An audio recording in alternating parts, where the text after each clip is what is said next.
Praise the lord, హల్లెలూయా. ద్వితీయోపదేశ కాండము 2వ అధ్యాయము 7వ వచనం.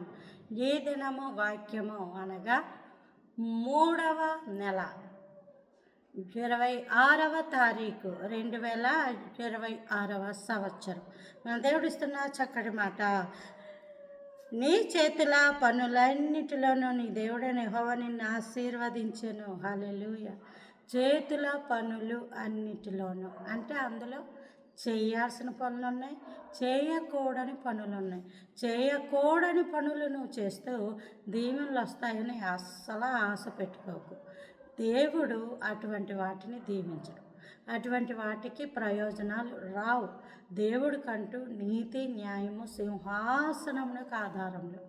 దేవుడు తన యొక్క ఆధారము. దేవుడు మంచి దేవుడు, ఆయన గొప్ప దేవుడు. దేవుడిని మనం ఆరాధిస్తున్నాం కాబట్టి నీ చేతి పనులు నువ్వు చెప్పుకునే విధంగా ఉండాలి. నువ్వు చేసే పని నువ్వు చెప్పడానికి సిగ్గుపడే పని అయితే అది ఖచ్చితంగా చేయకు. దేవుడు అందులో ఆశీర్వాదము ఉంచడు. అదే చేసే పని చెప్పదగిన పని అయితే నువ్వు చెప్పు, అందులో దేవుని యొక్క దీవెన ఉంటుంది. నీ చేతుల పనులన్నిటిలోనూ అంటే ఏం పడితే అవి చేసేస్తే దీవెన ఉండదు.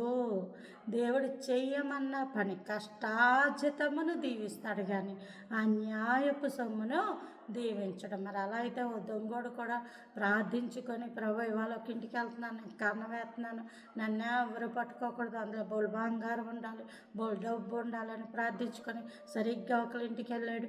సరిగ్గా అద్భుత రీతిగా అన్నీ పట్టేసుకున్నాడు. అన్నీ పట్టుకొని వచ్చాడు కాబట్టి అందులో దశంభాగం దేవుడి మందిరంలో వేస్తానంటే దేవుడు దాన్ని దీవిస్తాడమ్మా.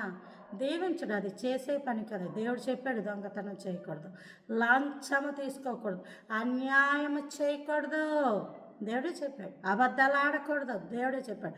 ఆయన ఆజ్ఞలో ఉంటూ ఆయన చిత్తానుసారమైన పని చేస్తే దేవుడు దానిని దీవిస్తాడు. హల్లెలూయా.